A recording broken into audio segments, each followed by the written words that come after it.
John Kendall was the man who brought the Suzuki philosophy from Japan to America.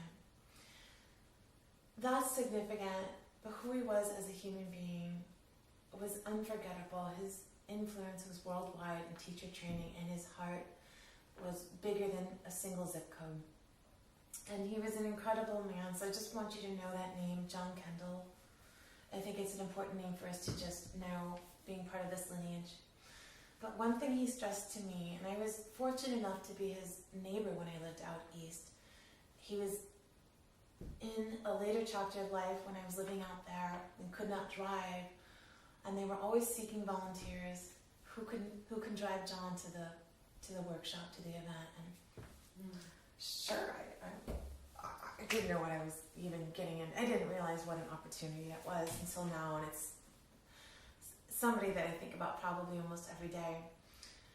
And he was very kind, opened his home to me, would teach me. It was very informal, and a little story. He would work me so hard, and he lived until his 80s or 90s. I remember at one point I was like, John, can we take a break? After 90 minutes of just playing for him. His mind was incredible. And one thing that he constantly stressed was ask, don't tell. So what I hope to do on our workshop, our presentation tonight, was put a question there at the beginning of each of our 4 subjects. So the question for home was, what can I do to enhance the culture in my home? The culture of education, the culture of music, the culture of the violin. For how lessons are special, again the question is, what can I do in my family to enforce how this is special? I think that's really individual. I think that has to be really taken in the context of your family's unique chemistry. And I think these are questions that you don't need an immediate answer to. The question of identity. How can I activate my child's sense of identity with being a musician and violinist? And lastly, what are some commitments I would like to make to support my child in their practice? Now, questions work different than statements. So the way the brain works, the brain is a problem solver. It's not a container. We can't just put facts in. The brain solves problems. It's a problem solver. That's the job of the brain. So if we give it a question, your brain will answer it. You run into somebody at the grocery store, can't remember their name, but you say hi, how's it going? Great to see you. You leave, you're still, what was their name? I don't know. You're going to bed at night. Oh, that was Jenny.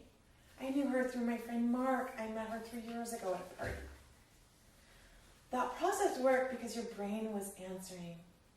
You gave your brain a job to do, and your brain was more than happy to do that. Think of it as a dog that loves to play fetch. You threw it a stick, and it was more than happy to fetch it. It just sometimes doesn't happen in a quick timeline.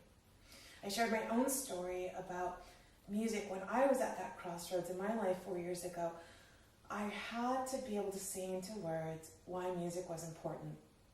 And those answers came slowly, and they're continuing to come and to merge for me. And so when you work with your child, and when we're working with children, the philosophy of ask, don't tell. And again, that's that little thing that's just, it's like if you have a little post-it note in your brain when you're working with your child, that would probably be the best one thing to take from this. That works because their brains have to give an answer. Now, I'll caution you, if your child says, I don't know, they could very well be being sincere. Why is that? When my samba teacher yesterday asked me, if she would have asked me, were my hips doing that special turn thing? My honest answer would have been, I don't know. I'm still trying to figure out the arms and the foot pattern. I didn't know. And I hear that in my studio almost all day long. Great. Was your bow closer to the bridge? I don't know. Okay, well, let's do it again. Let's see if we can answer that question. So that's how powers work versus put your bow closer to the bridge. sometimes that's necessary. Everything has a place. How do you create a robot if you just constantly something that responds to a programming? Yeah, So the question is making it more human. it does.